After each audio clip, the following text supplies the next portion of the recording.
What's up guys, GRC here. Today I'm going to be doing a review on the Cool 2000 gaming headset.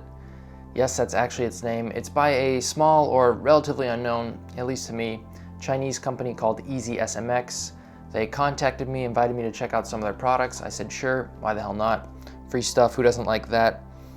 So the headset was provided free of charge, but that's not going to change my opinion on it.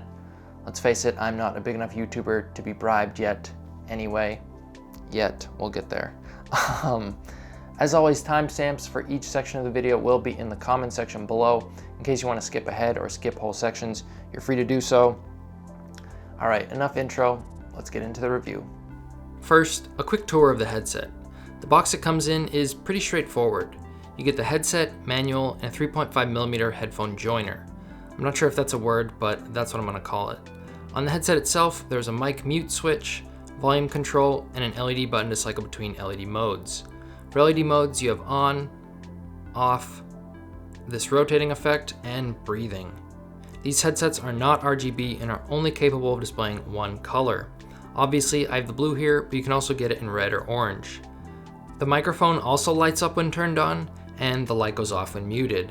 If you want to use the microphone but not have it light up because you find it distracting like I did, you can just unplug the USB part of the cable. Speaking of the cable, it's pretty good here. It's thick, braided, and fairly durable. The headband is self-adjusting and reminiscent of the old but very popular SteelSeries Siberia V2 headsets, one of my favorites and the main reason I actually chose this headset to review. This brings me to comfort. While it's not as comfortable as my old trusty Siberia V2, for $20 it's still pretty good. Clamping force feels about average. It's not too much or too little. I personally prefer as low of a clamping force as possible, mostly because I have a large head and am very sensitive to things on or around it. Unfortunately, the padding on the ear cups leaves a bit to be desired. I found myself wishing they were thicker and more dense. After a few hours of gaming, I noticed my ears started to ache a bit. It was nothing major, but definitely enough for me to notice. Thankfully, the self-adjusting top band is very comfortable and can stretch to fit even larger heads like mine. Overall, I would say the biggest detriment to comfort on this headset is its weight. I had it come in at about 340 grams. For reference, my Sennheiser HD 598s, which are by far the most comfortable headphones I have ever owned, weigh just 250 grams. So I'd be interested to see a version without any lights or RGB and to see if they could get the weight under 300 grams. But something tells me I'm not like most people when shopping for a headset. My number one priority is actually comfort, followed by sound quality. Looks would be last on my list. Overall, comfort is surprisingly good given the price of the headset. I was able to wear it for around 5 or 6 hours without too much discomfort. That might not sound like praise, but keep in mind that's coming from someone who is extremely sensitive to headphones and even eyeglasses.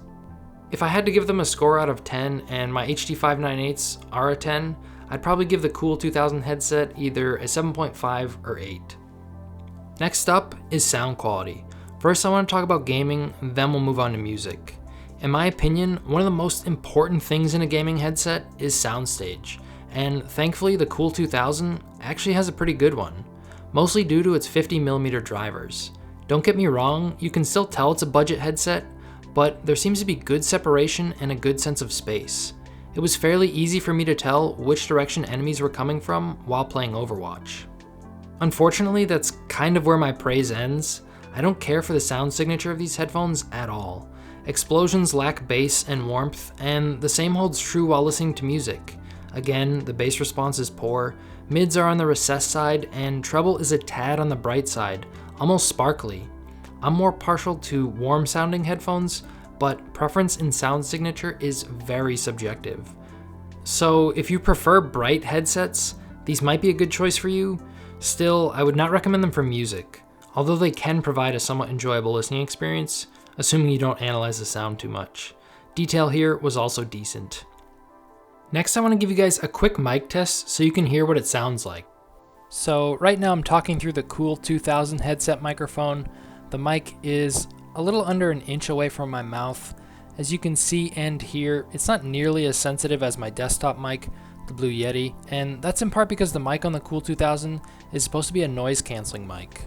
As you could hopefully hear, the sound quality is not bad given its price point, and it's definitely usable in game. I did notice, however, that the volume seemed unusually low. I had to pump it up quite a bit in post just so it would be on the same level as the rest of the audio in this video. Next, I wanted to briefly touch on build quality. For a budget headset made mostly out of plastic, I wasn't expecting much, yet it feels sturdy and well built. As you can see, it held its own against my stress test. So who's this headset for? For just around $20, I can see it being a great option for kids who just need something to game on, and for parents who don't want to spend too much on something that their child will probably just end up breaking in a year. It gets my recommendation for that. I could also see it being a good option for even adults who occasionally game, but don't want to invest a lot in expensive gear. For the price, this headset has a great soundstage, decent comfort, and good build quality. Personally, I wish more of the money went towards sound quality or comfort instead of the aesthetics, but I get why they chose this route. There's practically RGB and LEDs on everything gamer-esque these days. And just something to keep in mind, if it sounds like I'm not excited about this product, frankly, that's because I'm not. I've been spoiled by my Sennheiser HD 598s for the past 7-8 years, a headset that costs 6 times as much as the Cool 2000, and that doesn't even include a microphone. But I still think this product could satisfy entry-level gamers and people on a budget.